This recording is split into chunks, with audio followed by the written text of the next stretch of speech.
again, and happy new year to those that have just joined us. So I'm going to request someone to lead us in a word of prayer.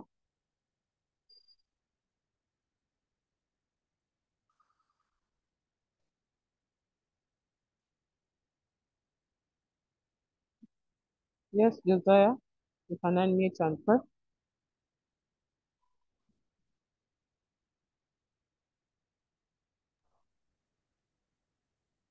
Good afternoon, teacher. Good afternoon to you. Okay, let's pray. Almighty Father, we thank you for this day. Thank you for the gift of life. We thank you that we are going to attend this lesson and we're going to obtain from it. We thank you for the things that you've done for us. Thank you for the parents that have provided all the equipment so that we can attend this lesson. And thank you for our teacher. And just now I pray, amen.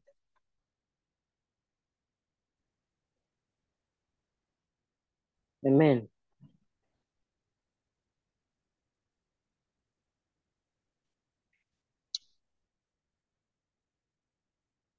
Amen.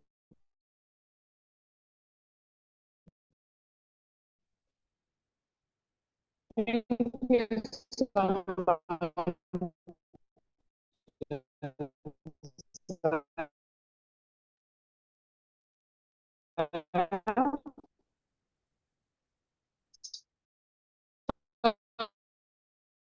Like I said, we'll keep our microphones muted, and if you have something to say or answer a question or ask a question, raise.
Excuse me, teacher, your mic is muted.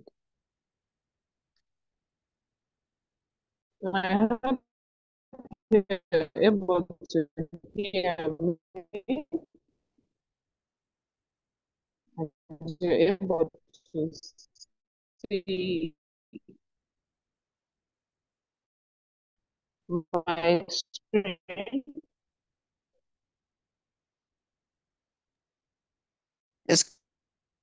Excuse me, teacher, you're breaking. Your network is not okay, very stable. Are you now able to hear me? Yes.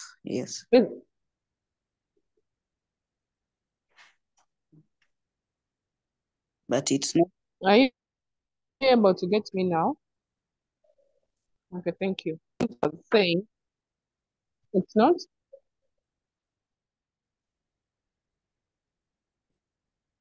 It's now a bit Okay, stable.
which is carbon in life.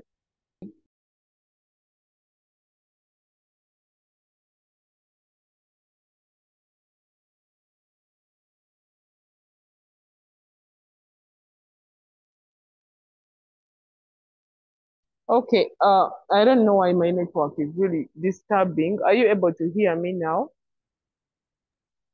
Yes, now we are able to hear you. But when you start screen sharing, I think it's when your internet connection becomes unstable. Okay, maybe let me share again and then you'll let me know if I'm being heard clearly. Okay.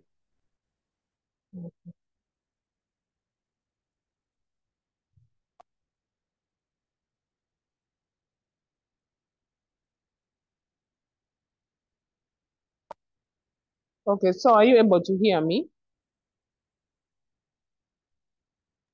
Yes. Okay, thank you. So I was saying the words we are going to interact with are going to be anaerobic, alcohol, detergent, fermentation, functional group, hydrocarbon, homologous series, natural gas, polymers, soapy detergent, soapless detergent, soft water.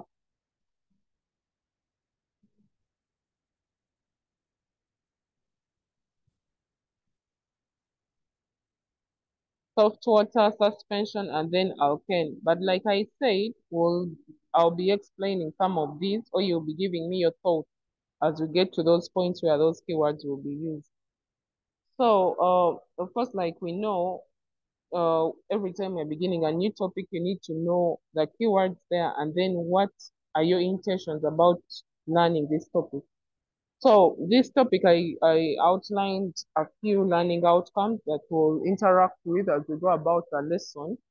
So the first one is recognize that there is a diversity of carbon compounds in living things and materials derived from living things, and these may be classified in two groups.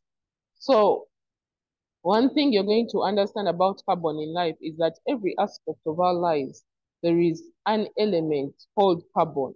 And we know that it's an element in the periodic table, but it's more abundant as we interact with the things that we use every day or even in our bodies, like we are going to discover.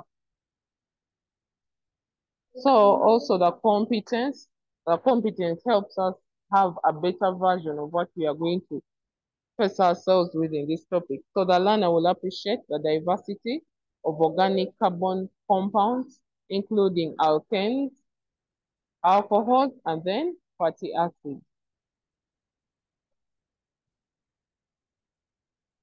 So I'm going to request us to say something about carbon. What do you know about carbon? Where did you find it first? How did you hear about it? Just some suggestions on what you think carbon is.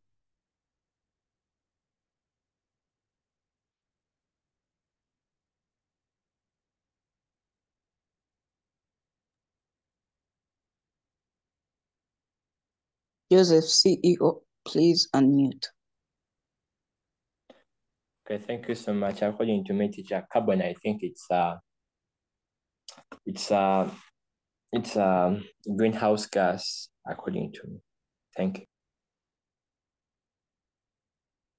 Okay, thank you. So before we proceed to the next person, I would want to say something. When we look at carbon, carbon is not a gas itself. The compounds it forms are the ones that really give us the gases. But carbon in itself is not a gas, it's a solid. Okay, do we have any other hand? Maybe we could hear what they have to say. Yes, we have Jeremy. Please unmute. For me, I learned about carbon in biology where it helps in breaking down molecules of water into hydrogen. That's where I learned carbon from. Okay, thank you. How many of us learned about the periodic table? I think it should take you back to what carbon could be. We have some responses in the chat.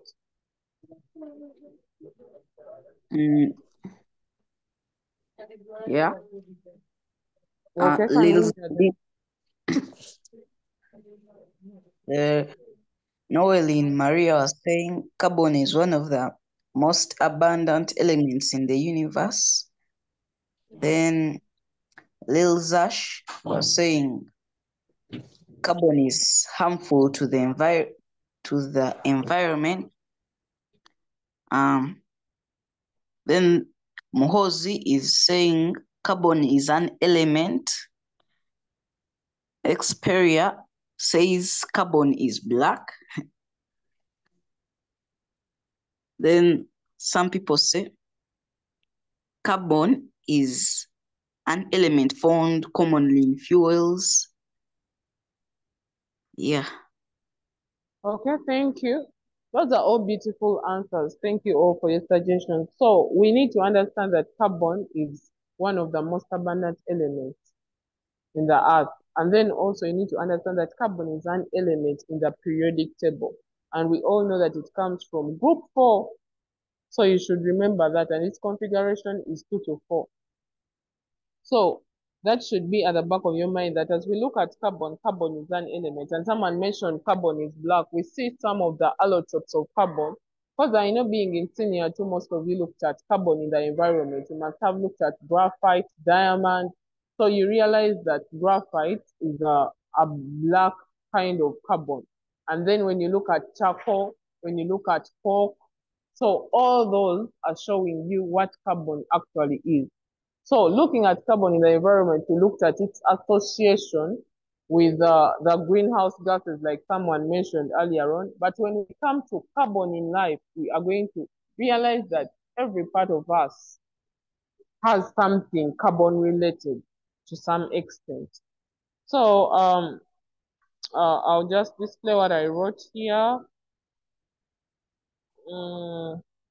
So we have carbon is one of the elements found in the periodic table, and I've mentioned its position.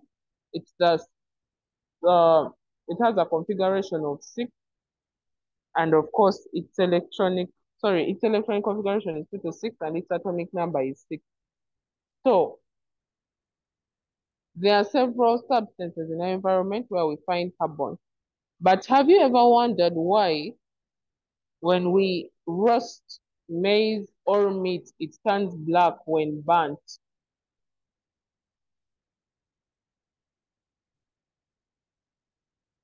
Why do you think the maize or meat turn black when they are being burnt? Or for example, some of you that have passed by the roadside and you see the maize that is being roasted, realize that it has that black coloring on it. Why do you think that happens?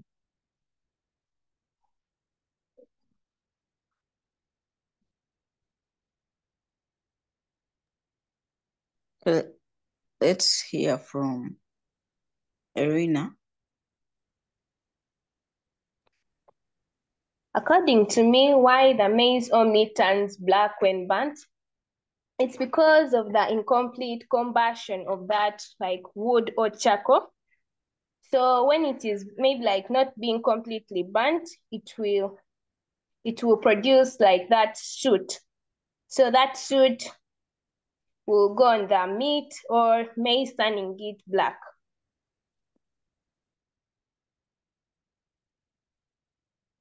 Okay, very good, thank you. Anyone else whose hand is up? Probably their submission is different. Frida Peace. Good afternoon, madam. Good afternoon, how are you? I'm fine. Madam, in briefly, for me, I think that due to the presence of carbon in it. Okay.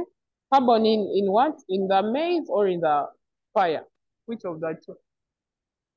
In the fire. Okay, thank you. That is good.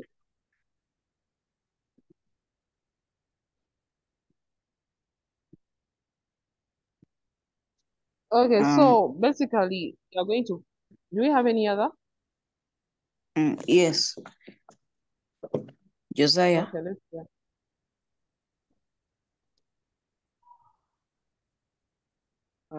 Mixture, I think that like it's the graphite, because the graphite is black. So when they burn that maize, maybe the graphite can like just go onto the maize.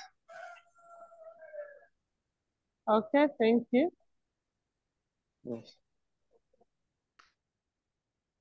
Maybe lastly from Rebecca, and please unmute. I think due to the presence of carbon in the maize.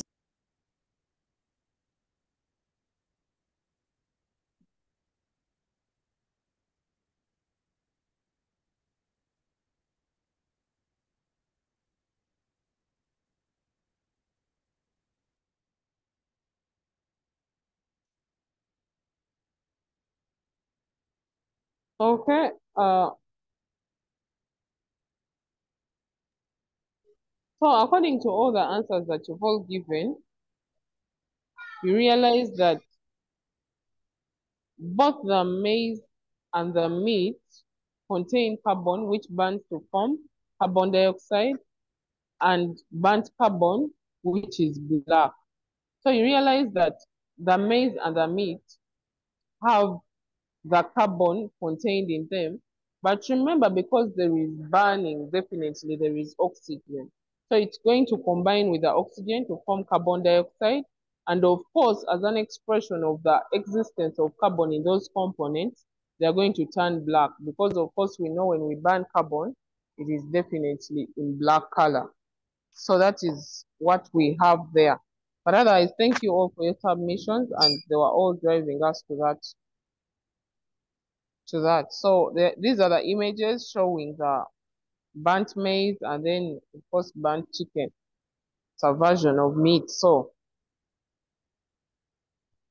I think basically that's it for that part. And then of course we have carbon compounds, and these carbon compounds are grouped into two. Like I said, when you are looking at carbon in life, you realize that you looked at a different version of carbon that we interact with. For example, you had components of carbon like carbon monoxide, carbon dioxide, carbon sulfide. But when it comes to this other version that we are going to look at today, there are also other different components in there. So that means we have two carbon compounds. We have the inorganic compounds, and then we have the organic compounds. And of course, like I've said, we are going to really look at the organic compounds in this context, since when we were looking at the carbon in the environment, we looked at the inorganic compounds. So this time round, we are going to be looking at the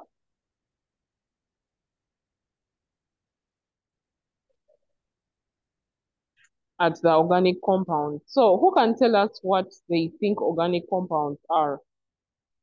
Anyone who has an idea? Let's hear from Ruthie. Can please unmute. Teacher, me, I'm not trying to add something on organic compounds, but I was requesting for your pardon on why meat or maize turns black when burnt. Okay, anyone that can pardon her, then maybe I can add from there.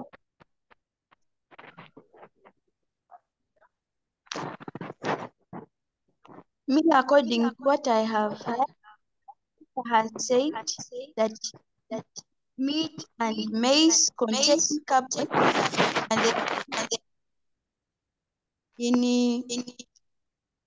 in oxygen they form carbon dioxide. But because they contain That's why they turn black, because I think that when it's bad, it's black. Okay, thank you. That was good. So,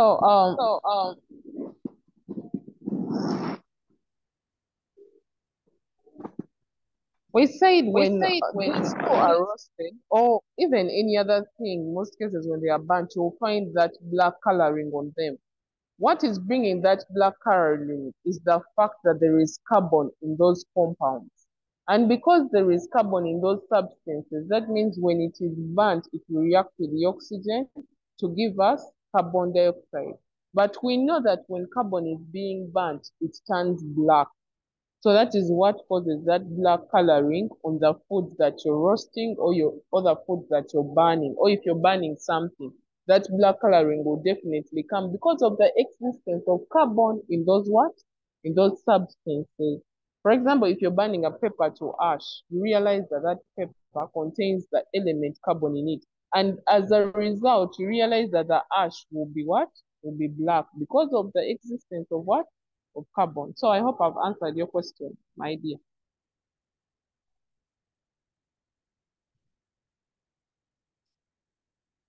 Okay, so back to the compound. Was anyone telling me what organic compounds are or what they think about them?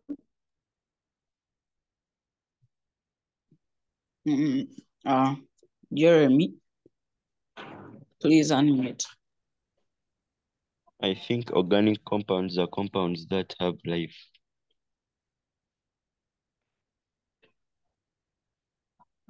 Okay, thank you for that trial. In the chat, Mika gives her view, saying, organic compounds are compounds that have carbon hydrogen bonds. Yeah. Okay, that's a good one. Anyone else? Okay, let us hear from Adams. Please unmute. I think for me, I have that organic compound is tropically a chemical compound that has carbon hydrogen bonds. Finish. Okay, thank you so much. So when we are looking at organic compounds, like I compared them with inorganic compounds, if you understand a bit of inorganic compounds, it will become easy for you to understand this organic bit. Because I said in inorganic, we have carbon combining with other elements that are not hydrogen. And of course, we know that the easiest examples, at least you've had this one since primary, carbon dioxide gas. You realize that carbon is being bonded with oxygen. So that means it forms an inorganic compound. And then when you look at carbon monoxide, when carbon burns in limited supply of oxygen, we know that it forms carbon monoxide. So we look at carbon monoxide and it is also an inorganic compound. So like the two contributors have said, you realize that when we have organic compounds, this is the formation of compounds with elements like hydrogen. So you find that all the organic compounds have carbon being bonded to hydrogen and then some other elements, but hydrogen is a major contributor as connected to carbon if we are to obtain an organic compound. So it is something you should have at the back of your mind that I wanted to write, but my pen writer is not coming up. So when it comes, I'll share. So when we give some examples of organic and inorganic compounds, I've given us the inorganic ones. Maybe we can give some examples of the organic ones. Let me hear from us what we think.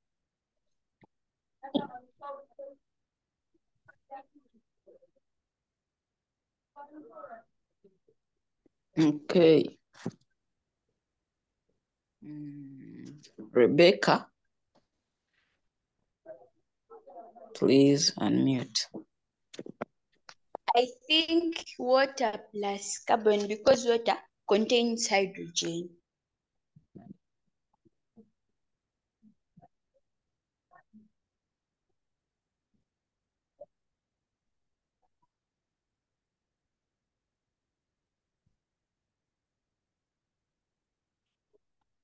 I don't know if it's me who isn't hearing you, but I don't seem to get anything you're saying.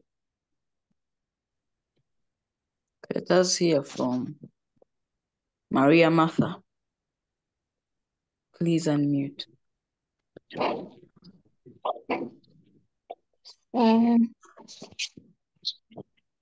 The definition of inorganic.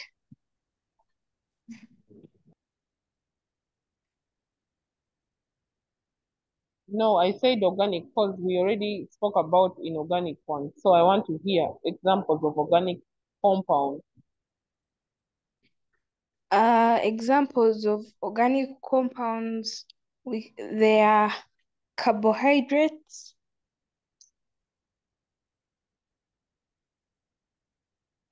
Okay, carbohydrates, good. Any other?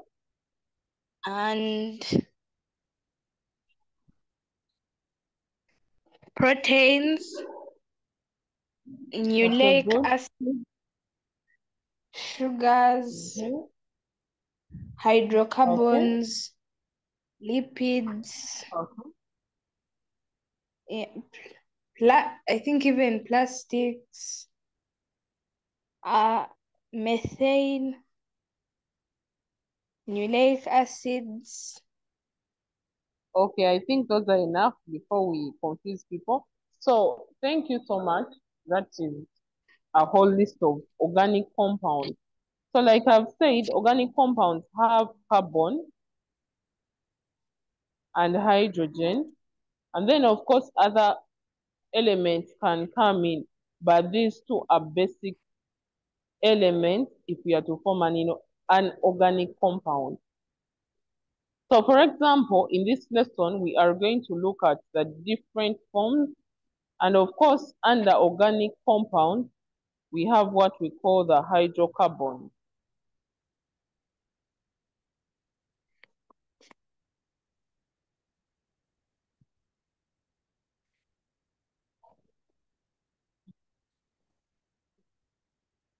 So of course, if you can see on your screen, there are some images that are displaying some of the organic compounds that we interact with on a daily. So for example, we have pepper, which contains cellulose.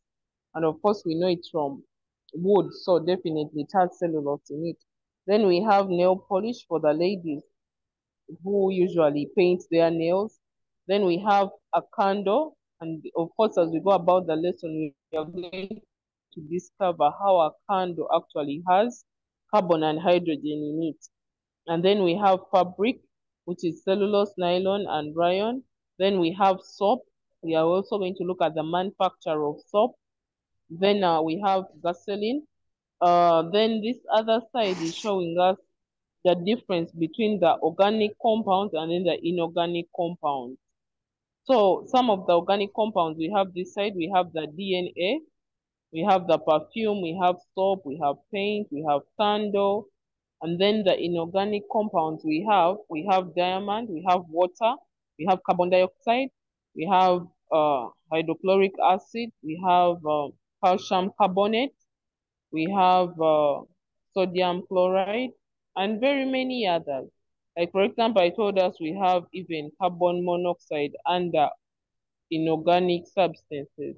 And then of course, calcium carbonate, you realize that it has a carbonate in it. That means it has carbon and oxygen combined together.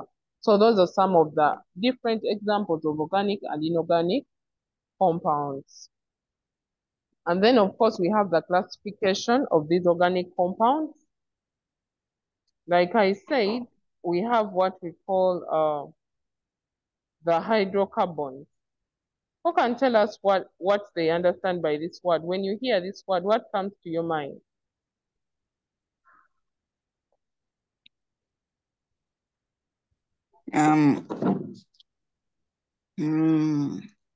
Doreen, please unmute.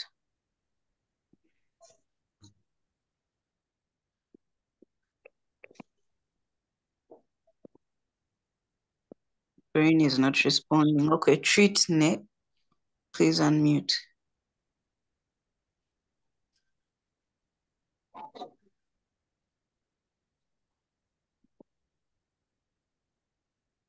Okay. Doreen. Josiah. Doreen, please proceed. Okay, what I understood by that word, it means hydrogen plus carbon. Okay, thank you. That is good. Any other?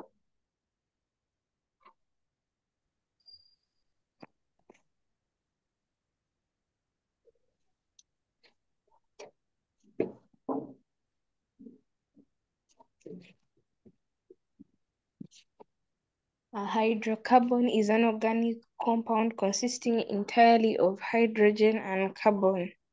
For example, hydride. Okay, thank you.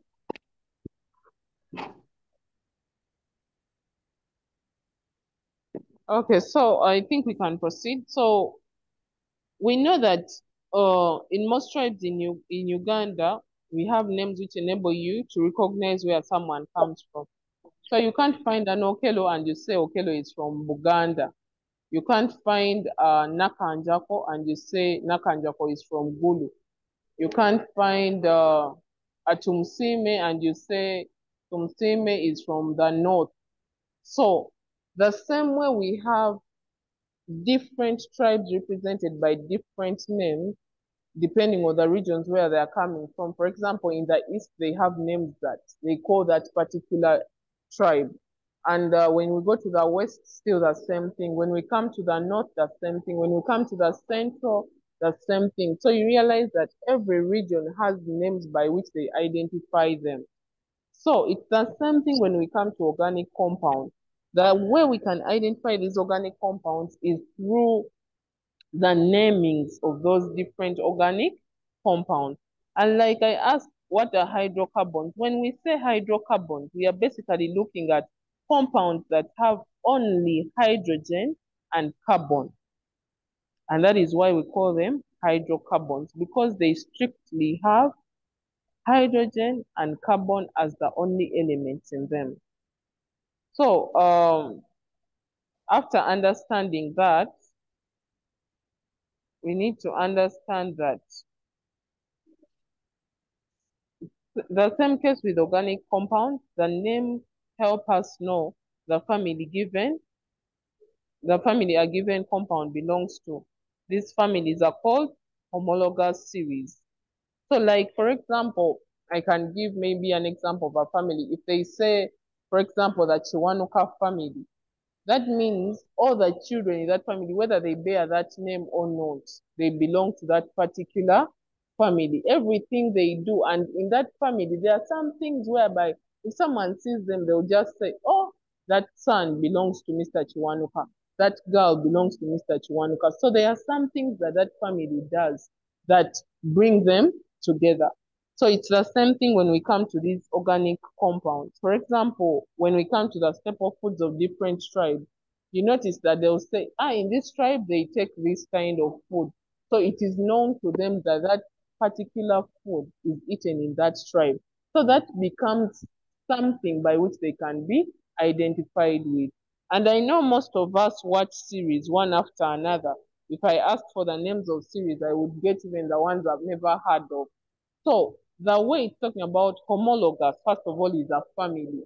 And then series, it means it has several parts, like it has different elements, different compounds under it.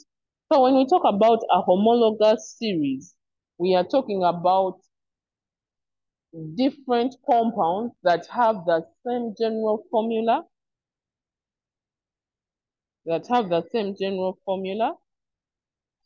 and have the same molecular formula.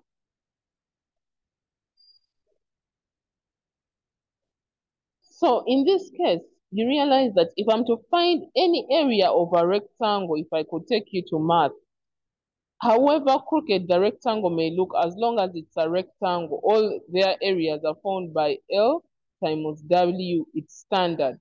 So it's the same thing with this homologous series. They have a general formula that they follow. That if I am talking about, for example, like we are going to see the different group. If I'm talking about this group, this is the formula I must follow in order to get the compounds in that given category. So a homologous series is basically that. It's just a family where these different organic compounds are classified. So we can look at the definition. Can I have someone read it for us? Someone who hasn't said anything. You can read for us this definition.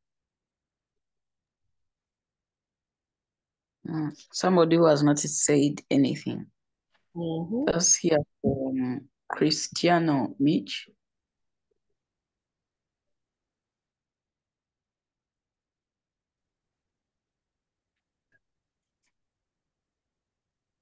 Cristiano, please unmute.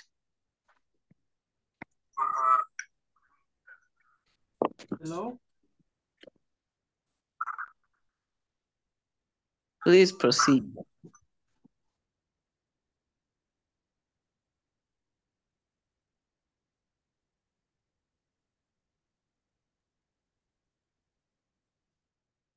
Okay, let's hear from Zainab. Please unmute.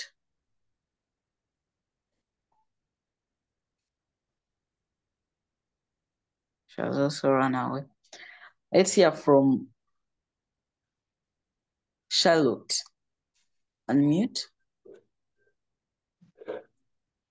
Homologous series is a family of organic compounds with similar chemical properties and have the same general formula. Okay, thank you, Charlotte. The reason why I want to engage you to read is when you read something, it's going to be very hard for you to forget unless you choose to forget. But otherwise, if you read it, it will be very easy for you to remember it. So a homologous series, like I said, is a family with similar chemical properties. That means the chemical properties of those given compounds is the same and may vary by a small difference. And then also you have to understand, like I've emphasized, they have the same general formula. So after understanding what a homologous series is, can you give me some examples of those homologous series?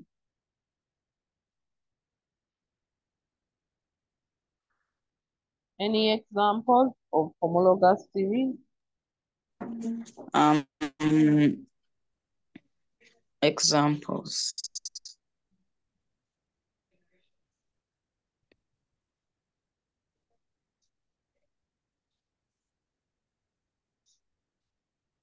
You have an idea, you can raise up your hand.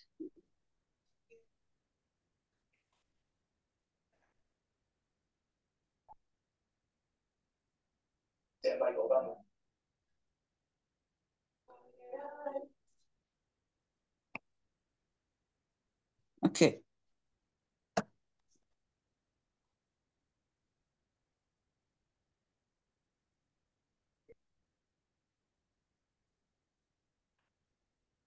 Okay, so I think I can guide since it's a new thing, so we can always share together. So another thing you need to take note of is naming here depends on the number of carbon atoms in a given compound. So under homologous series, we have alkanes, like I first said. It was the first keyword that we looked at. Then we have alkenes. Then we have alkynes. Then we have alcohols. Then we have carboxylic acid. So for a given compound to belong to any of these groups, we must look at the number of carbon atoms and the number of hydrogen atoms that it has. And that's where we are going to interface with another keyword, which is called functional group. Because when we are looking at a functional group, it's the one that causes that given compound to respond the way it does. For example, your body will respond according to how you treat it.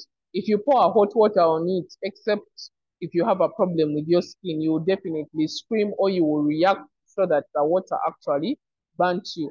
If you expose your body maybe to cold water, still the same thing. Your body may shiver or it may even, you may get the quivers because of the unexpected cold water that has been poured on your body. So it's the same thing with these functional groups. When you're talking about a functional group, we are looking at that part that causes that given compound to respond the way it does. So after understanding what a homologous theory is, you must also understand what is a functional group and how does it come in when it comes to these different categories that I have mentioned here. The alkanes, alkenes, alkynes, alcohols, and then the carboxylic acid. So, like our last statement was saying here, that naming here or depends on the number of carbon atoms in a given compound. So here we have the prefix and the number of carbon atoms in a given what? In a given atom. So like I have said, a functional group is an atom or group of atoms responsible for the characteristic chemical reactions of particular compounds of the same homologous series.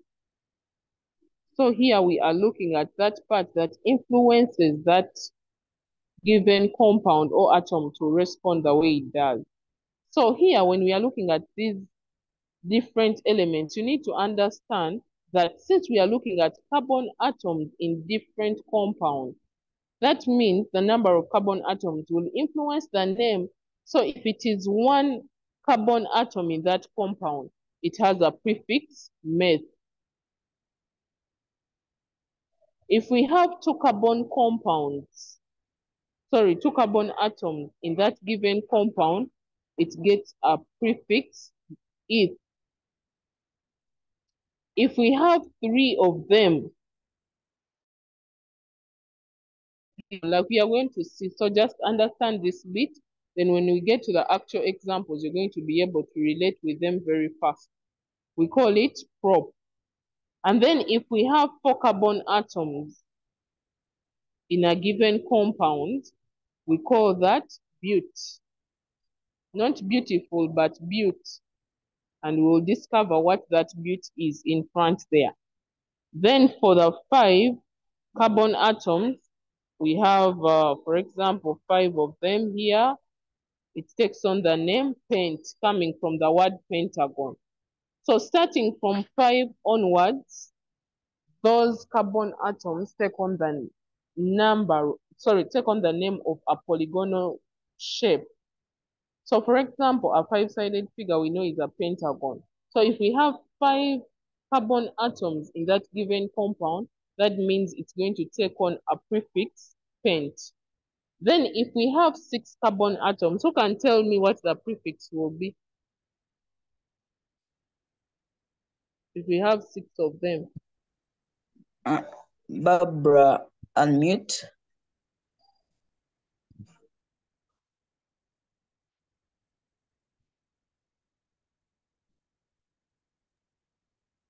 Okay, Rina, unmute.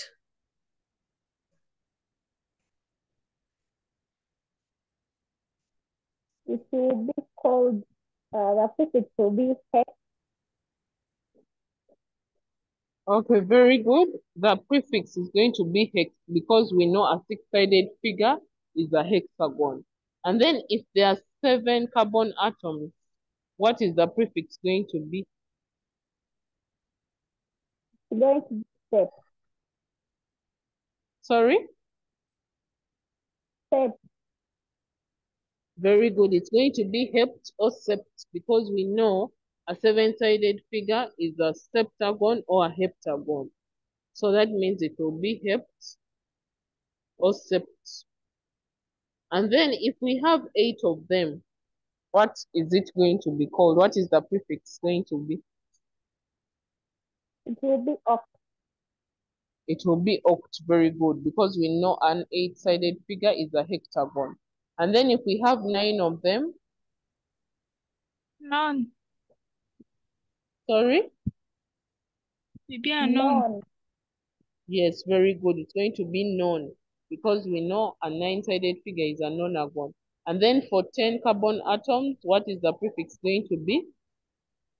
Dec. Dec.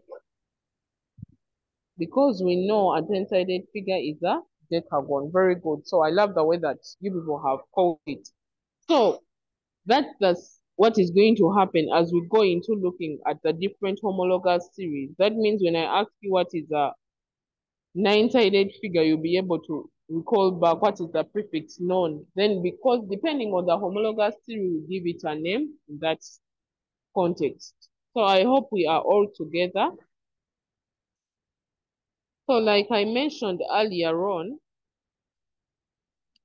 some of the homologous series that we are going to look at as we go about this topic, basically, those that will do it at A level, you will look at more homologous series.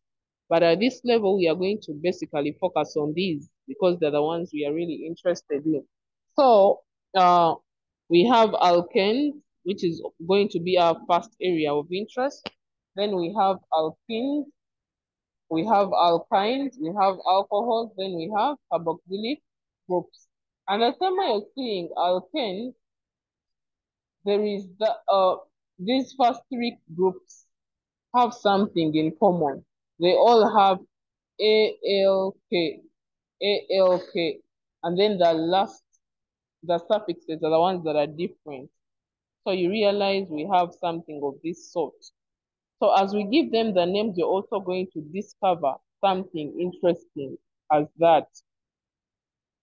So this one, we have the alkane, we have the alkene, we have the alkyne, and we are going to discover why are they called these names and how are they different. Then we are going to look at the alcohols. I know you've heard about alcohol, but now you're going to discover why do we call them alcohols. And then we are also going to look at the carboxylic acid. And one of the examples that will really stand out there is the soap.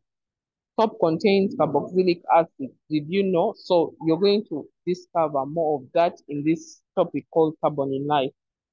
Okay, so are there any questions up to this point before we proceed? Please let me know so that we can clear them before I proceed. Those raising hand. Lydian, is on mute. You have a question.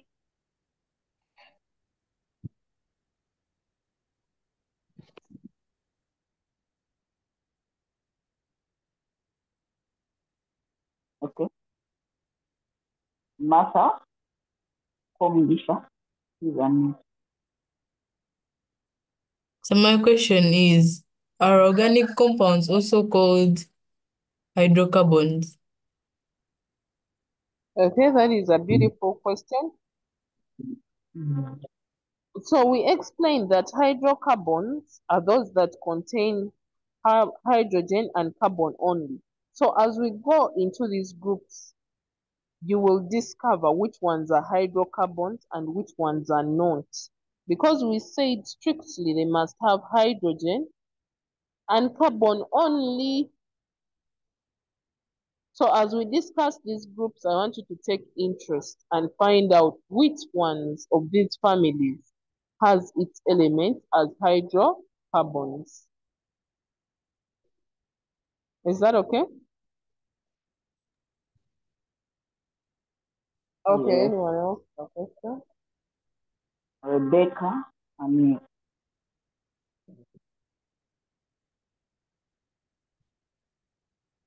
Rebecca. Okay, Jeremy, on mute. My question is, Madam, what you mean is that the other is what are homologous families?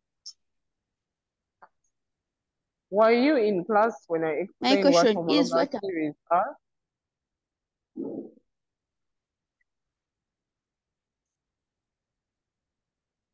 I just beg your pardon. Okay, so my question to you is, don't mute. First, wait to mute. Did you hear me talk about what homologous series are? Yes, What did you pick out? Because I want to begin from there.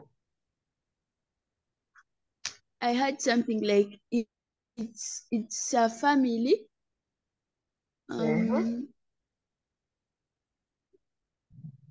Okay, that is a good one to pick Where on.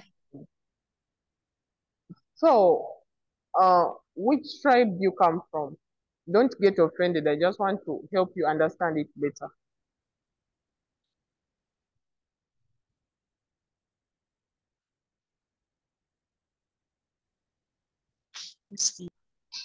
What's your tribe?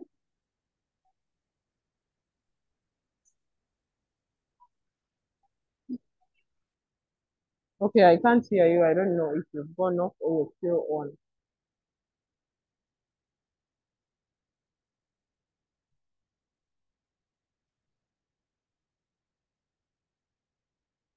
Okay, so I don't know. Is she on? She admitted also, but she's unmuted. Yeah. Okay, Sorry, anyways, I can explain. So I don't know why she's shy to say her tribe, but it would actually help her understand it better. So I said, when we are looking at homologous series, you're basically looking at that family which has the same chemical properties,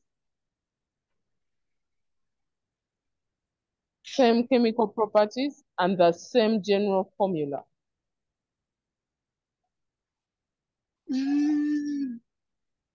So Thank you, madam.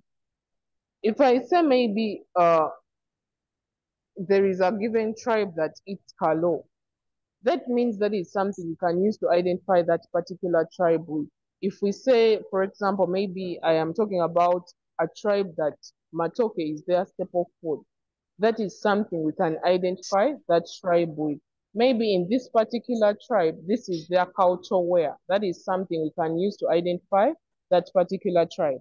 So it's the same thing when it comes to the homologous series. You're looking at what are those things that bring these different compounds together into one pool. So if I say alkanes are one of the homologous series, that means there are different compounds in the alkane family, but they all bear something in common, which is the general formula and then the chemical properties. Do you get the point? Chemical properties. Okay. Yes. Okay, so I think we can proceed. Any other questions, or we can go on?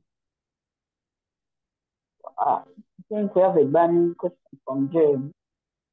Jeremy, please unmute. Okay, we can check.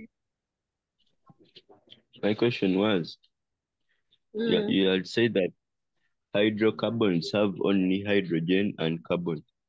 Now I was asking, what you mean that other organic compounds have hydrogen and carbon, but also comprise of other elements? Yes, and I said that when I was explaining what an organic compound is.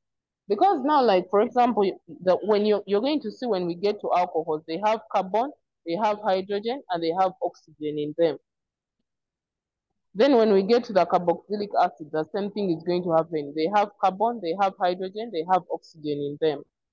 So there are those that have more than carbon and hydrogen, but they are still termed as organic compounds. Okay. Okay. Do we have any other questions, or we can proceed?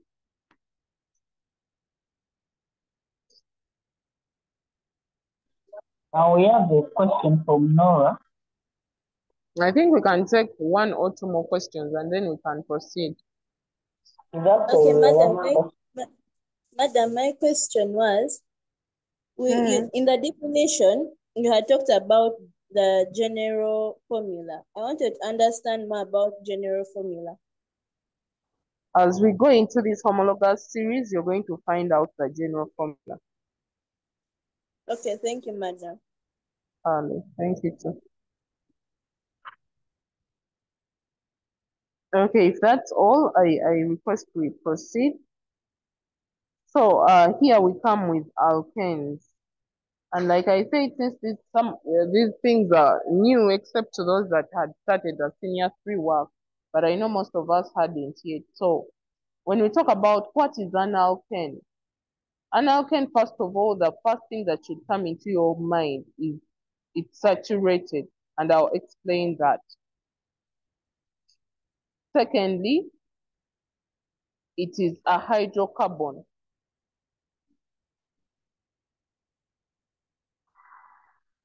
So if I combine these two, I can say an alkane is a saturated hydrocarbon. What do I mean by the word saturated? We've already understood what a hydrocarbon is. So for example, who can remind me the prefix we gave the carbon that has only one carbon atom? Can someone remind me the prefix we gave it?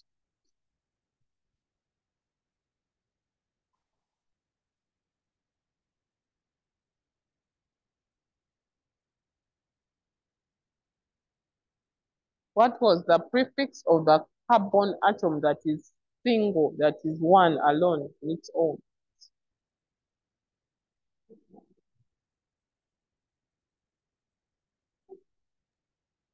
Let's hear from Paulvia. Paulvia, please unmute.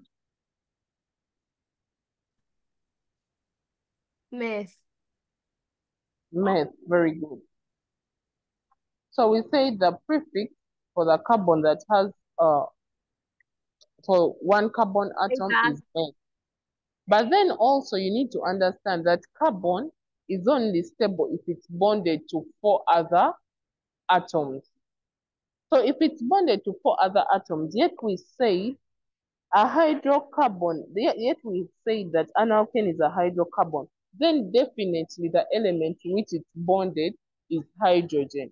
So that means I'm going to have a hydrogen here, a hydrogen there. These dashes are showing the bonds, so don't get confused by them. So that means carbon at this point is stable because it is bonded to 4 hydrogen atoms. So in this case, this is what we call a saturated hydrocarbon because it has single bonds.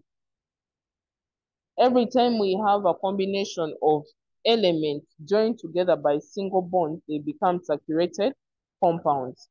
So that means in this case, we have the single bond representing these elements as saturated compounds. So that means we have the meth. And here that's where the name comes in, where we have alkanes. Since we already have the prefix, we need the suffix that comes thereafter. So the suffix comes from the name alkane. And the suffix we always give alkanes is ane. So it comes in with the ending name. So because this is an alkane already bonded by single bonds around it, and it has 1 carbon atom, that means it becomes methane. So I get the prefix of the number of carbon atoms, then I add on the name of that homologous group, and it becomes methane. People, are we together? Yes. Okay, thank you. So I'm going to just display my notes because here I was just explaining. Then as I display the notes, I'll keep explaining here and there as required.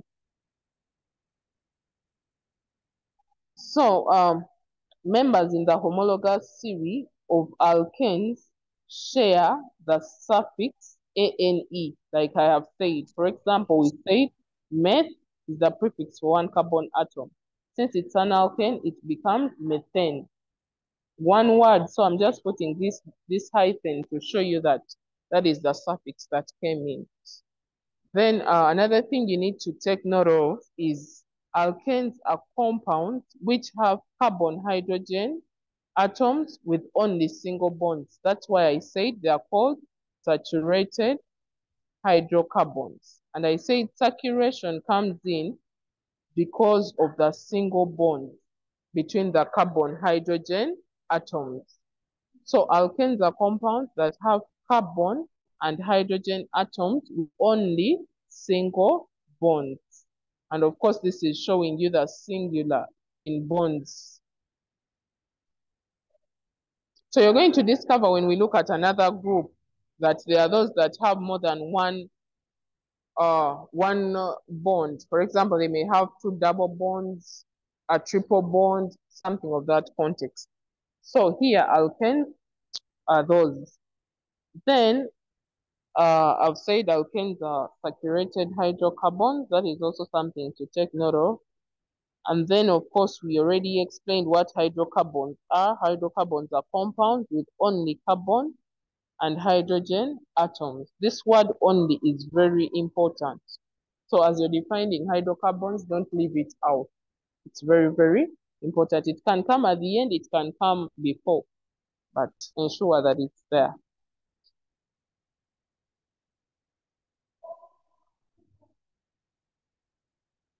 So we have a table here that we are going to look at. But before we look at this table, I just want to give us a 2-minute nap. So that means by by 13 minutes past 3, we will resume from this table. So just stretch a bit. Someone who wants to eat themselves, they can also do that.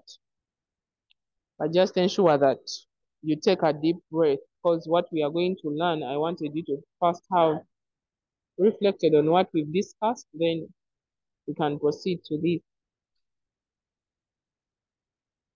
And as well, those ones who, because I know some people can be seated in front of the phone, in front of the laptop, in front of the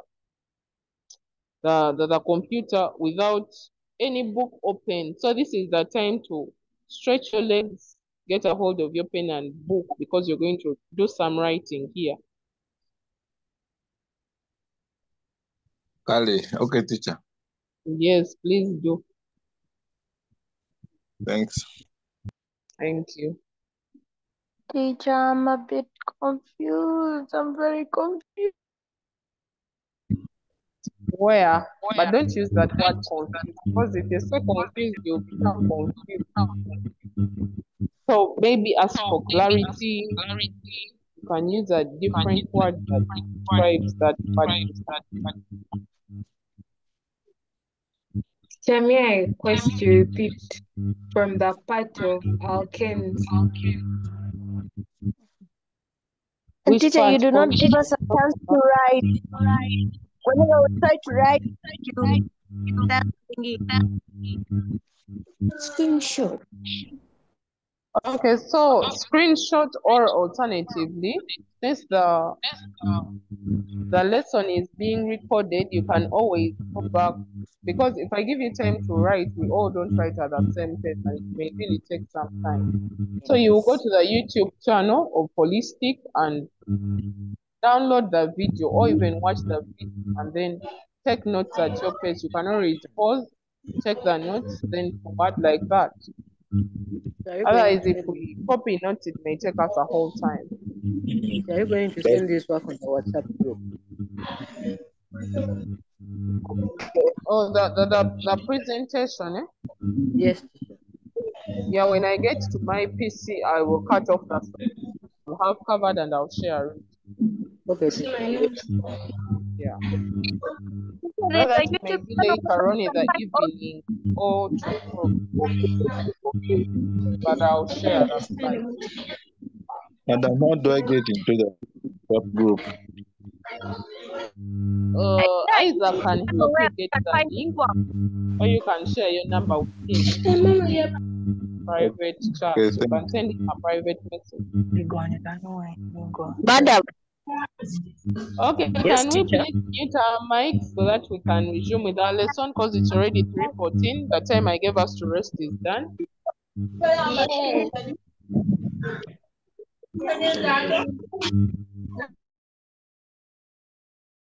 Teacher, you can please unmute.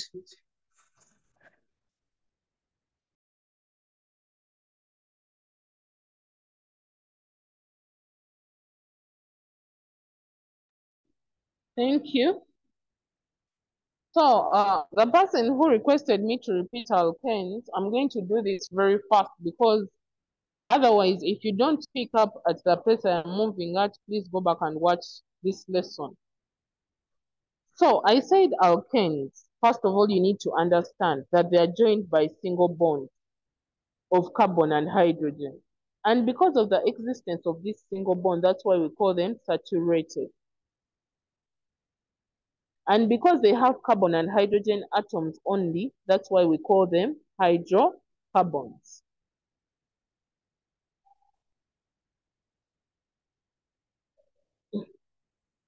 So someone can really say that alkanes are saturated hydrocarbons, or they can say these are carbon hydrogen atoms joined by only single bonds. So that is something you need to understand. And then secondly, you need to also understand that alkanes, since they are called the name alk and then ANES, all alkanes end with the suffix ANE. So that means any alkane I'm going to look at, you'll notice that their names end with ANE. So that's why I put on this table and I said we are going to do some writing. So as I write here, you're also going to be writing in your book. If you just look on, you may still be confused. So it is better you have a pen and a book. So when we are looking at this homologous series called alkanes, we say the first carbon atom is 1. And we said its prefix is meth. The suffix, because it's an alkane, is ANE. So that means it forms a name called methane. So methane, like I said, has 1 carbon atom. But like I said, carbon is only stable when it's bonded to 4 elements. So that means I'll have, to 4 atoms. So that means I'll have 1 atom here, 1 atom here, 1 atom here, and another atom here. And they're evenly spread. So you'll find that I have a hydrogen atom because I said it's a hydrocarbon. That means it has a hydrogen atom here. Then there is another hydrogen atom there. There is another hydrogen atom here. And then there is another hydrogen atom there to form what we call methane. So that means methane has 1 carbon atom. And like I always give this example, in math, we don't say 1A or 1X. We say it's proportional to A, it's proportional to X. So that's why we don't have carbon 1, then H4. So we keep the 1 silent the same way we do in math. So that is why you'll find that we have CH4 for methane. So I need to know that you've understood that bit. And of course, in some textbooks, you'll find when they have drawn the methane molecule as spread like this.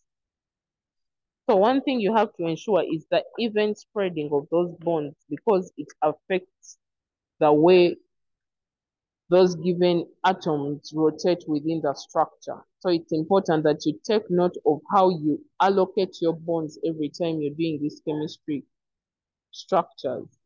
So molecular formula is more like condensed. When you condense something, you're making it smaller. But when we say structure formula, it's more like you're spreading it. So that means if I am writing the structure formula, I spread out. If I am writing the molecular formula, I compress it or I condense it. So that is what is happening on methane. This one here was supposed to be methane and H here and then H here, but the computer displaced them probably. So I hope we are all together when it comes to methane, because I want to wrap up and talk about the one with 2 carbon atoms. Are we all together up to that point?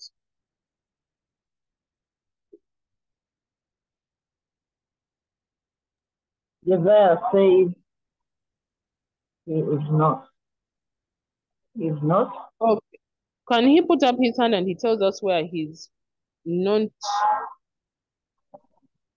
getting it? oh, okay. There's no please unmute. Teacher, sorry for the disturbance, but my network was poor, so I didn't like the Zoom got disconnected. And then when I tried to connect, I was like left a little bit.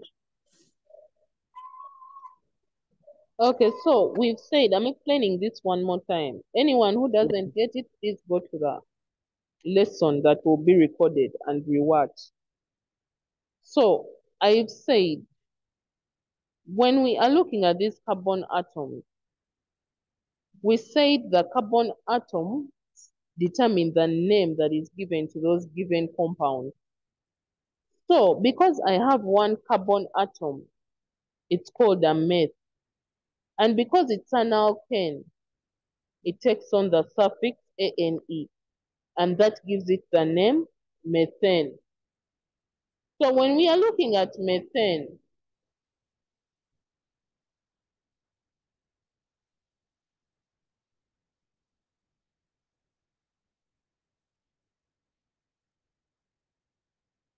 when we are looking at methane, methane has, I don't know if you can hear me because why it's rain, why it's what, I don't even know. But the noise is really a lot. I don't know if you're hearing me. So we have, and I've said that when we are looking at carbon, carbon is only stable if it's bonded to 4 other atoms. So that means since it's a hydrocarbon, it's going to have 4 hydrogen atoms around it because it already has the carbon atom. So that means we have a hydrogen here, a hydrogen here, and a hydrogen here, and then another hydrogen there. So I will have 1 carbon and then 4 hydrogen atoms to give me methane. And I've said in some textbooks you will find that it is drawn as this.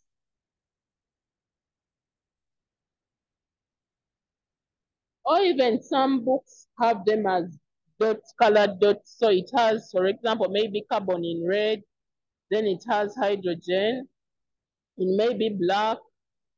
So it's showing you the different bonding structures of those atoms. So if you want to get conversant with this topic, in the old curriculum books, it's not called carbon in life, it's called organic chemistry.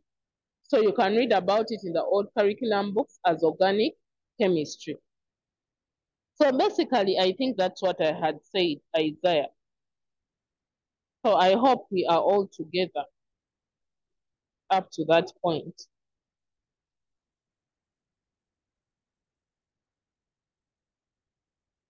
Can I get some feedback? Are we together?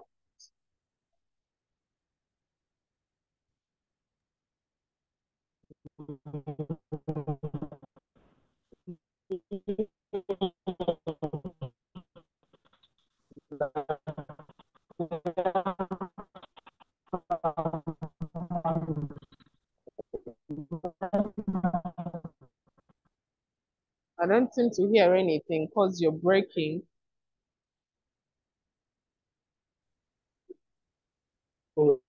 Sorry?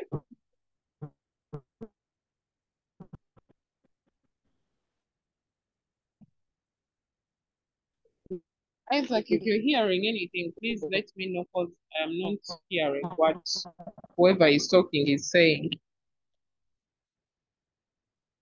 I will hear from Maria. Please unmute. Let's hear from Maria. Can you hear? Am I heard? Yes, I can hear you. Okay, I was saying let's hear from Maria Massa. She might be having a question. Please unmute Maria Massa. Excuse me, teacher. Yes, would please. it be right if someone was saying such elements like methane have a single covalent bond? Yes, it would be okay. Though right now I don't want to bring in covalent because it's going to confuse people. After studying bonding and structure and people have understood what bonding is, this will be very okay. Otherwise, it's correct, but we don't want to drag people into covalent yet they haven't understood this as yet. But it's very correct. Ale, thank you. Okay, I'm going to request us to proceed. For anyone who hasn't understood, please pay attention on the next element, on the next compound, sorry. But remember, you're noting down because I have a question at the end of my explanation that I want to give us. So ensure you're writing. So what did we say was the prefix for the compound that has 2 carbon atoms? Who can remind us?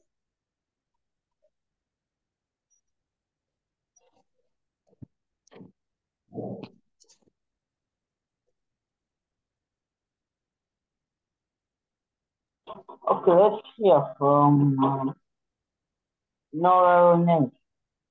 Thank you very much.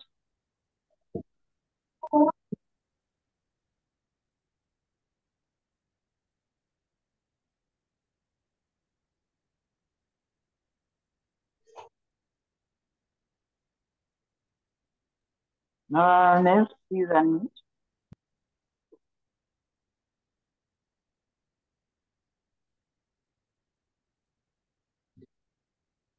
Do we have some responses in the chat? If people are not unmuting, we could get some from there. So pardon the question. What is the prefix of the compound that has 2 carbon atoms?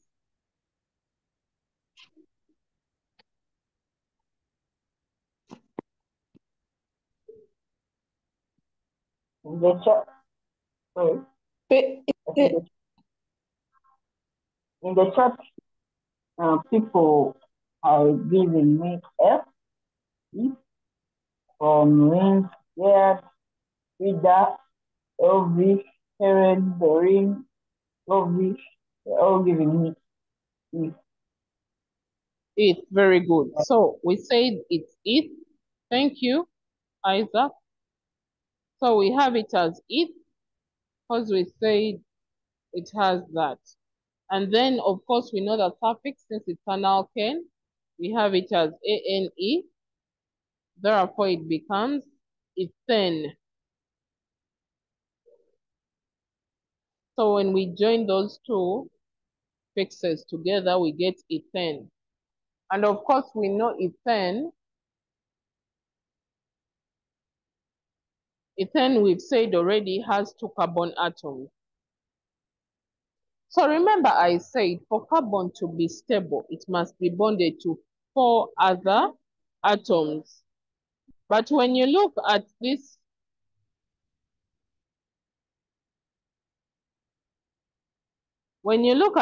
structure, already there is 1 bond here. So for those who understood what I explained on methane, how many bonds do you think this carbon here needs for it to be stable? How many extra bonds do you think it needs for it to be stable?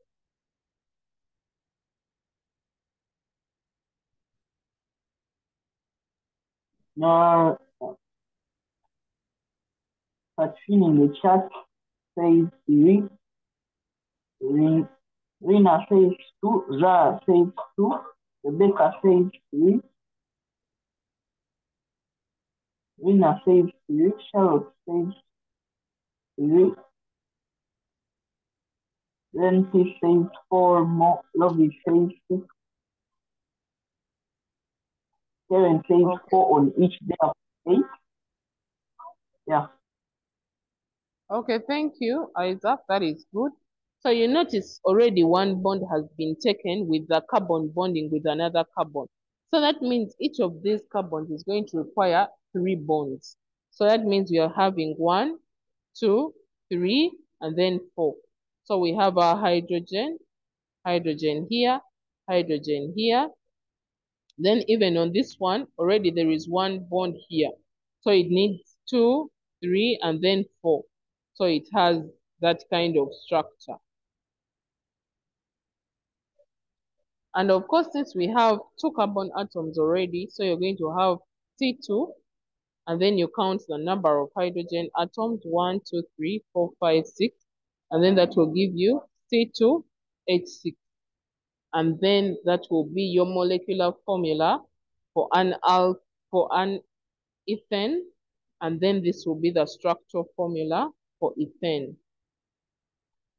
So I want you to note down the structural formula and then the molecular formula as well, because like I said, we are going to find out what is the general formula by studying the pattern of those elements.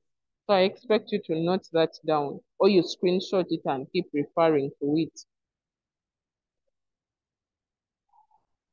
So that is it for ethane. First of all, there was a bond between the carbon-carbon that gave us the first bond. Then you ask yourself, how many bonds are remaining for this carbon to be stable? So you realize that this one, since it already has one bond, that means it requires 3 more bonds. So that means it will be bonded to 3 hydrogens. And then this one, this side will also be bonded to 3 hydrogens, such that when I count the bonds, I'll have 1, 2, 3, and then 4. And then for this other carbon, I'll still have 1, 2, 3, and then 4 to make up for the stability of the ethane molecule. So is that clear for all of us? Yes. Maria Mata has her hand raised. Please unmute. Isha, my question was, I mean, is if you add another bond to another A, should that be wrong? Before you unmute, where should I add it? Just tell me where. We try to add it and see. Like you remove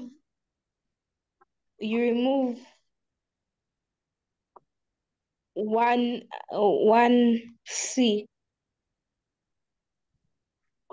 Okay. My question to you, will that still remain ethane, or it will become 2 molecules of methane? I'm not sure what it will become. Because remember, we've said this bond here, this is one compound. So that means there are bonds joining that compound together. Are you getting it? Yes. So because there is that bond joining that compound together, we'll have the first bond that will form will be in between the carbon atoms. For methane, it was quite easy because it was only one carbon atom. Are you getting the point? But when it comes to these ones that have more than one carbon atom, your first bond that you count is the one between the carbon-carbon atoms. Then you'll find out how many hydrogens are missing, and then you add them there accordingly. Are you getting my point? Oh, I've got it. I thought maybe that could happen without one carbon, but it needs to have another carbon to be there. Very good. Because if we try to sabotage this one here, that means that the compound will really lose its name. It won't be ethane again. It will be some other thing. Yes. Okay. Kale, thank you. That question was good because I think it has also helped others to get the point better. Okay, thank you. So I request we proceed because I know even people who are writing by now are done really. Then, of course, I'm going to do up to the 5th one. The rest you will do them as your homework because I want you to understand this better. So we move on to the 3rd one. Who remembers the prefix we gave the 3 carbon atoms?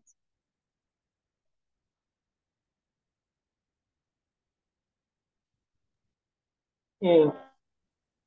Angel Jimmy, unmute. Prop. Very good. So we gave it what? Prop. Love the way people are grasping these things. So we have ANE, so that means it becomes propane.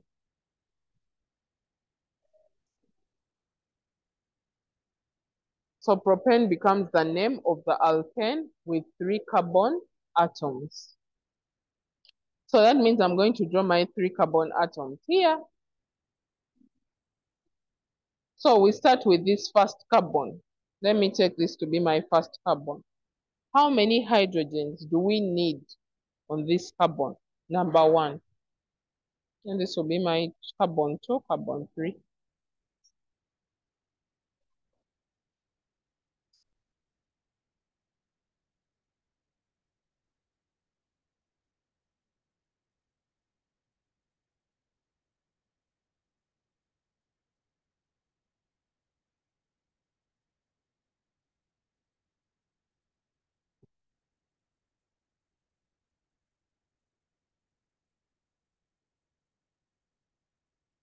Isaac, do you have any responses in the chat? Yes. We somebody say next week carbon. Let's see the piece. Mark Lintos, so it says that 8 hydrogen atoms. Then Rebecca is saying 3 on the first carbon atom, 2 on the second, then 3 on the last. Martha is saying 9 carbon atoms. Yeah. Okay, thank you. So let's find out whether our responses are correct. So you're going to be marking yourself. On the first carbon, since we already have 1 bond, that means we need 3 other bonds. I have a hydrogen there and a hydrogen there. Then the second carbon, since we have 1 and then the second bond this side, that means it needs 2 bonds of hydrogen. And then on the last one, since we already have 1 bond already, that means it needs 3 hydrogen bonds. So when we wrap that up, we'll realize that we have 3 carbon atoms and then 1, 2, 3, 4, 5, 6, 7, 8 hydrogen atoms. So that gives us the what? The propane. People, are we together? Yes. Okay, thank you. So my question, the rest, just copy down this table or take a screenshot, you'll complete the rest. So I need us to answer my question. For methane, we discovered we have CH4. Then for ethane, we discovered we have C2H6. Then for propane, we've just discovered we have C3H8. My question is, what do you notice about those 3 compounds in the alkane family?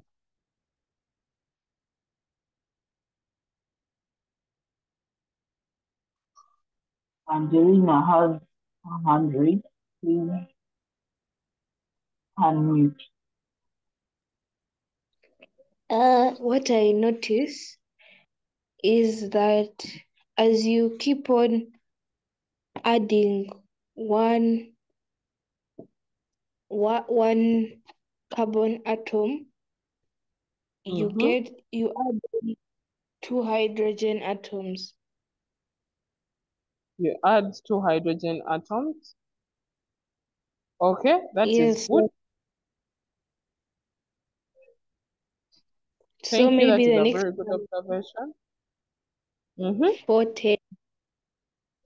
So the next one could be 410. C4H10. Yes. Okay, that's a good observation. Thank you. Can we hear from someone else? Hear from Ishila.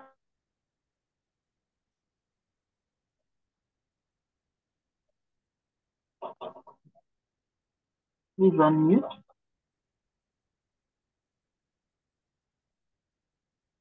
Okay. From Frida, please unmute.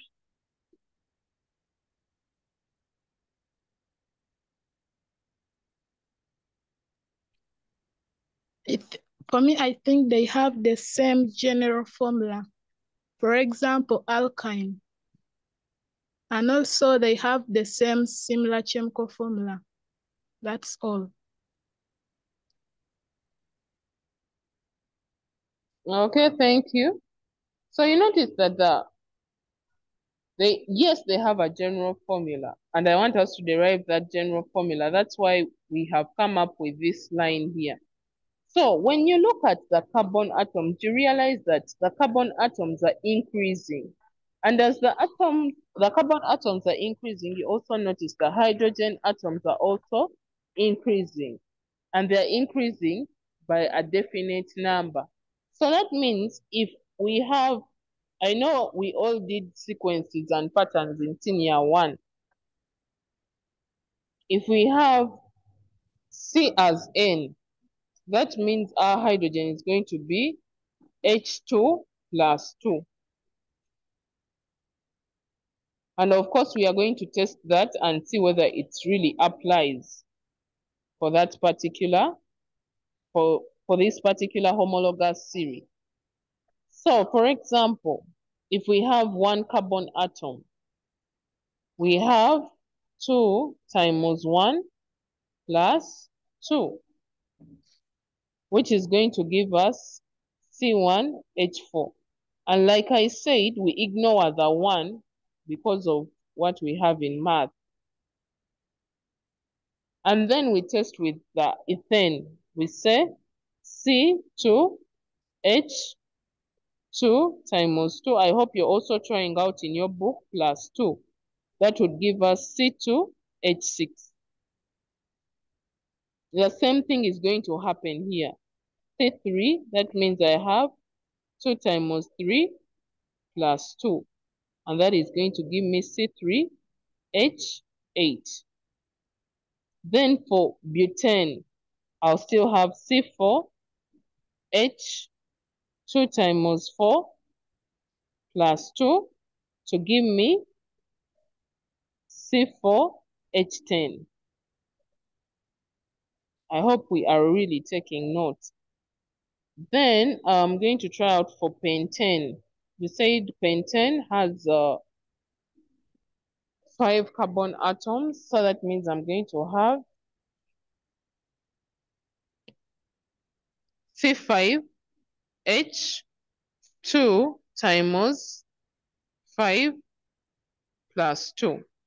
That is going to give me C5H, 2 times 5 is 10 plus 2, that is 12. So it will give me C5H12. And of course, we can prove this and say, if I had 5 carbon atoms, would it really give me 12 of them? So C5H12. So I have 1, 2, 3, 4, 5. So I have hydrogen there, hydrogen here, and then a hydrogen there.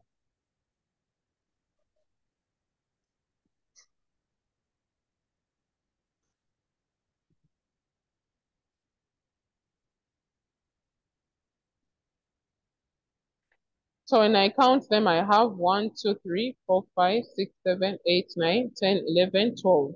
So that shows that this is the general formula of alkanes. So if you want to know which alkane you're dealing with, you just need to find out how many carbon atoms do I have. And when you have that carbon atoms, that means you're going to come and place them where there is the N here, you multiply by the number of carbon atoms, plus 2, and then you get the number of hydrogen atoms you're expected to have in that given structure. People, are we all together?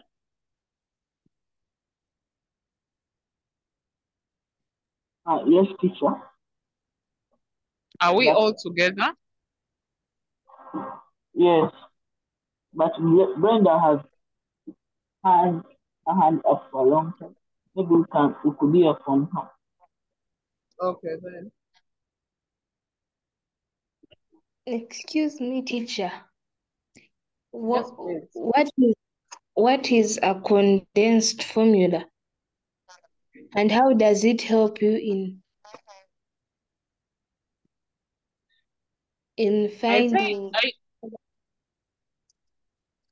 I used that word condensed because I was explaining what a molecular formula is.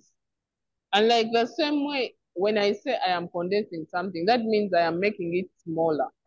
So molecular formula is making that structure smaller or compressed. For example, what you see on this side here, CH4, C2H6, C3H8, C4H10, and then the structure formula is that one that is spread out. Like I said, for example, this one which I've just drawn here, it is a structure formula because it's spread out, it's not compressed. Compresses. You get the point, Alright. Yes, thank you. Okay, thank you too for the question.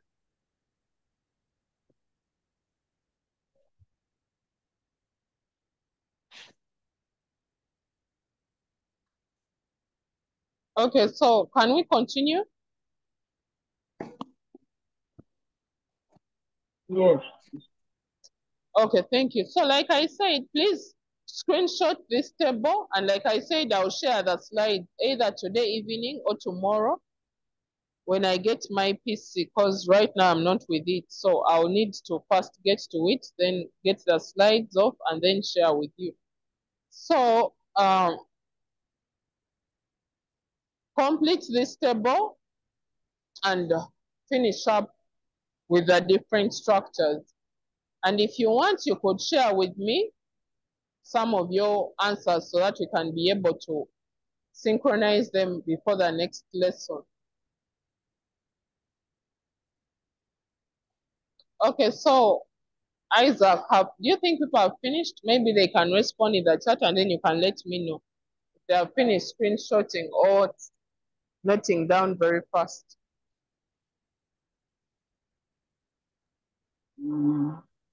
Not really.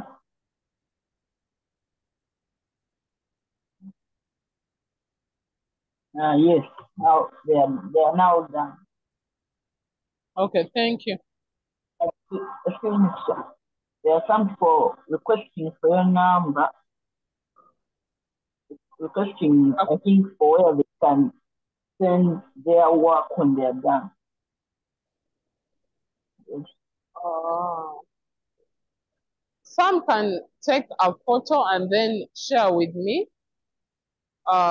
You can just look for my name. It's Martha Light on the group. So you can either inbox me the solutions. Otherwise, I'll request Mr. Kaziba and we see if there is a channel you could share your answers. But for now, just inbox me. I use Martha Light on the group, so you can check for that name.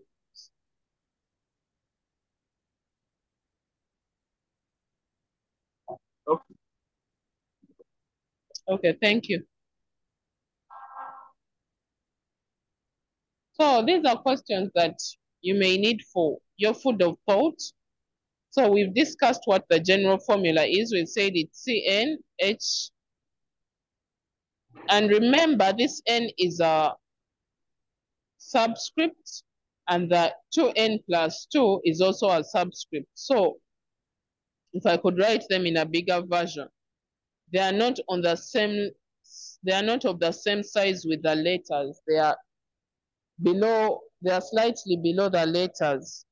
Even when you're writing those different formulae, please ensure to take note of where those numbers are. They are not on the, I don't expect people to write C like this and then H like that. No, ensure that they are subscripts on those letters. Okay, and then of course, using the available resources within your environment, you're going to come up with a model of an alkane. And still the same thing, you can choose which alkane you can work with. You can work with butane, propane, ethane, any that is really convenient for you. And of course, you can take a photo of it and you share with me that this was your model that you took. Of course, there are those bitter berries, the bukatunkuma, if you know them. Some people could use those, some could use, anyway, just go and improvise, because when I give examples, people are going to use the ones I'm saying. So just go and think and come up with your own structure of what an alkane model could look like in your own knowledge of understanding. Okay, so I've given us 2 assignments: to complete the other table and also to develop the model of an alkane. And I've said you can develop any alkane. You can use methane, heptane, pentane, octane, any that is of your preference. And then don't forget to share with me your feedback.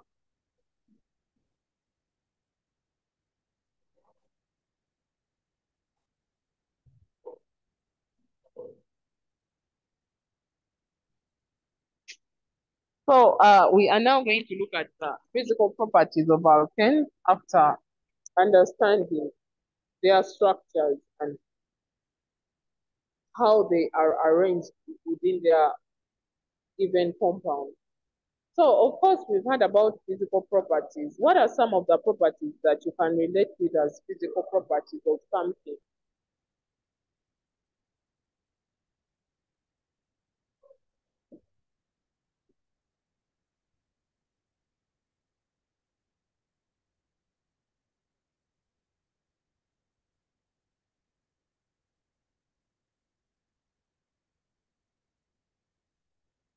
Isaac, do we have any responses? We have hand raised. Yes, we are from Nora Ronet. Yes,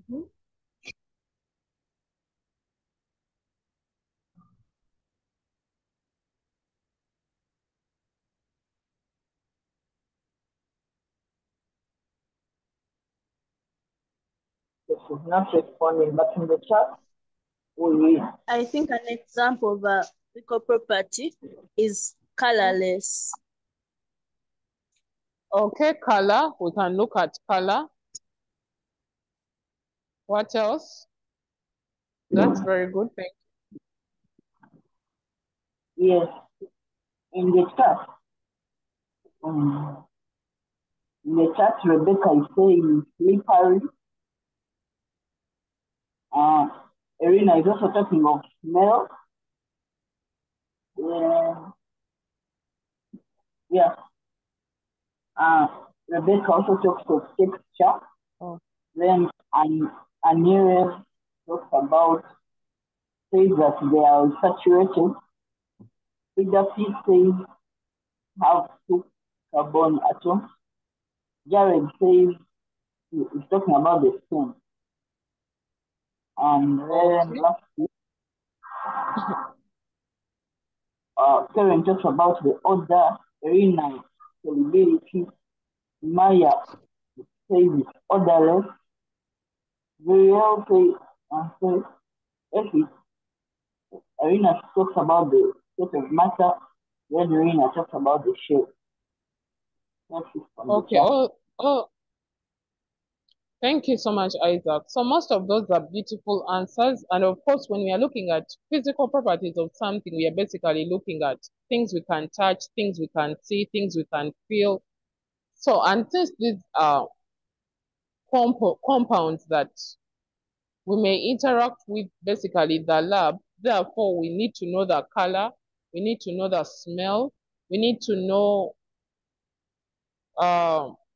what are their boiling points, what are their melting points, what is their density. So some of those are the physical properties that we really look at. So you will have the color, the smell, the density, then you look at the boiling point, and then also melting point. So those will be the center of focus for us. And of course, someone I think stated the state of matter, which was very good. So when we are talking about the state of matter, are they gaseous? Are they liquid? Are they solid? It's also very important to know as a physical property. Okay, so thank you all for your contributions. Sorry, it's exciting to hear you give such brilliant answers. So we are going to continue. So we have melting point and boiling point against the number of atoms. So this graph is showing us, I know the letters may be a bit small, but the blue color is representing the melting point. And then the orange color is representing the boiling point. What do you notice about this graph? What is happening to the melting? Because, okay, maybe something else I need to let us know. These different dots are standing for the number of carbon atoms. Here, the first one is representing 1 carbon atom, the second one, 2 carbon atoms, 3, 4, up to 16 carbon atoms.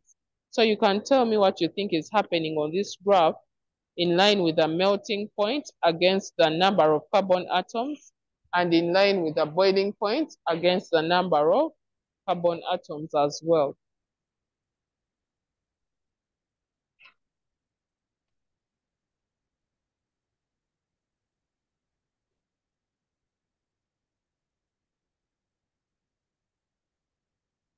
Okay, let's hear from Yuki.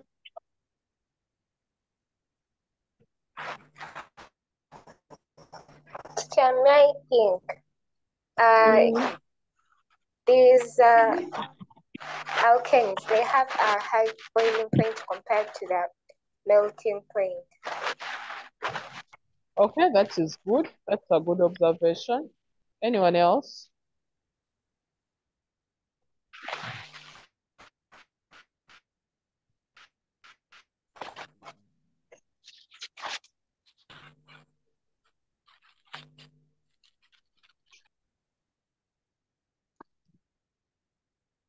Yes, let's hear from Erin, from Fortunate Lakika. Unmute.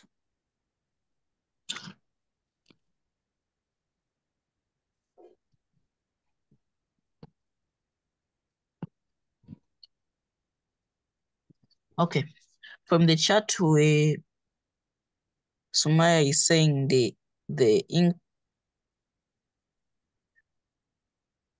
boiling there point is is increase. in the number of carbons. Okay, that is good and true. The boiling point increases with the increase in the number of carbon atoms.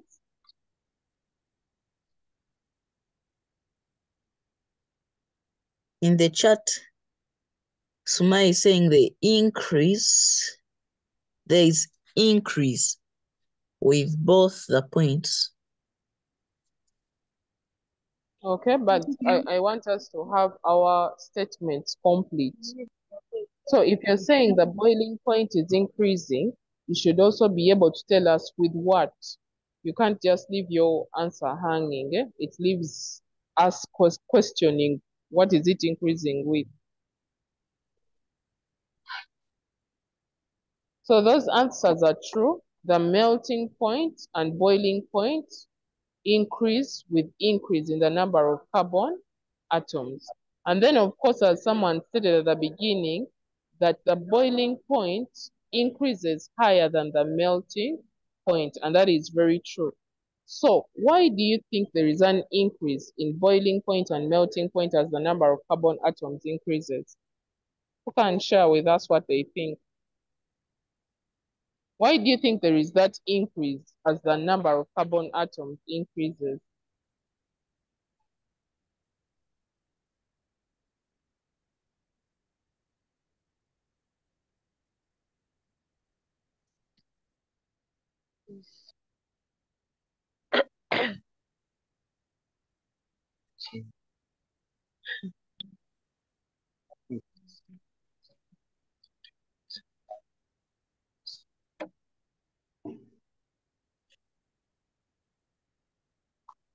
Anyone to share with us? Because that's what we are going to wind up with, because I can see our time is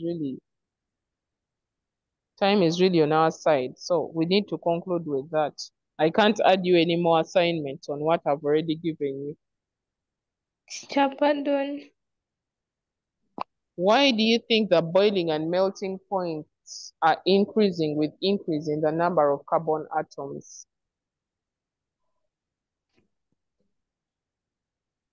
Okay, let's hear from Okot.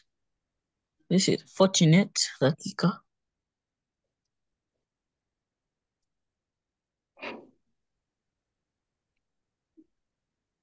Please unmute.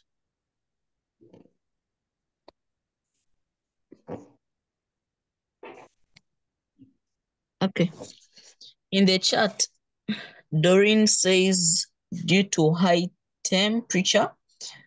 Frida Peace says due to increase in molecular formula. And then Doreen again says due to temperature. Yes. So same answer, due to high temperature. Yes. Okay. I thank you, Isaac, though I don't get what they mean by high temperatures, but I'll wrap up this very fast. So when we look at the number of carbon atoms, yes, please. I have an idea, but I'm not sure what it is. But I think the temperature increases as more energy is needed to break the bonds. Okay, that's a very good trial. We could use it we could improve it actually, because it has basically what is important for us to really get to what we want. So thank you. So remember, the number of carbon atoms is increasing from 1 carbon atom, then to 2, to 3, to 4, to 5, and then up to 16. That means these bonds are being held by the van der Waals. I don't know if you've heard about those forces, the weak van der Waals forces. But as the carbon atoms increase, that means the strength of these van der Waals forces also does what? Increases. So that means as the number of carbon atoms increases, the van der Waals forces also increase, hence causing an increase in melting and boiling point. That means you're going to require a lot of energy to overcome those bonds compared to if I had only one particular bond. Yes. Okay, so I hope that is clear. So I just had the explanation here, and then we can wrap up from there.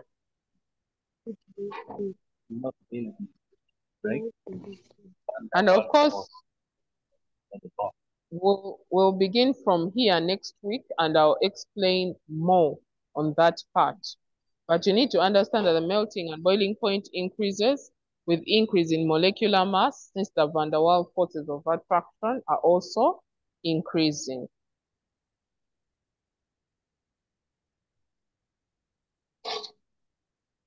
So I hope you were able to learn something today.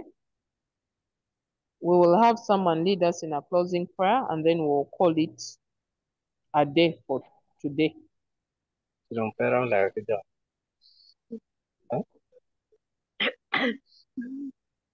Okay. Anyone willing to lead us in a word of prayer?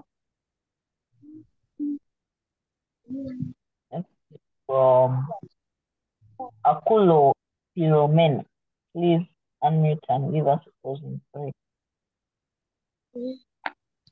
Okay, let's pray.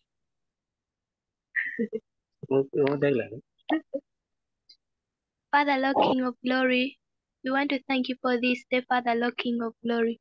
We want to thank you for our teachers who have taught us today. We want to thank you for their knowledge that have inserted into us, Father, Lord, King of glory.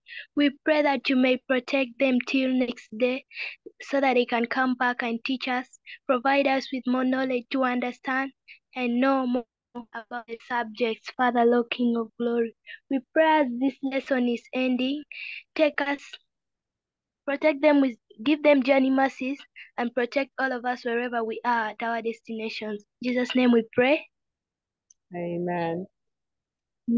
Thank you so much. Thank you so much, Isaac, and thank you everyone for your participation. It really means a lot, and have a lovely day. See you in the next lesson. Please remember to do the assignments we've left behind, and we'll begin from there.